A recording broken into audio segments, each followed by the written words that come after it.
الخيار الصغنن ده للتخليل، يكون رفيع كده وصغير اهو، كله صغنون.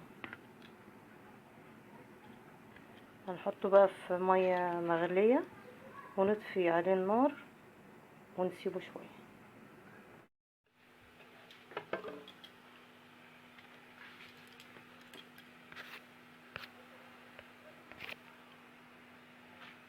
اهو الخيار اهو، عندنا برطمان صغير هنحط فيه الخيار. دوت غلينا ميه حطينا فيها 3 معالق ملح، معلقه سكر وبس، وربع كوبايه خل. غليناهم على النار، وبعدين بعد ما غليت طفيت النار وسقطت الخيار فيها. هنحطه سليم كده علشان ايه؟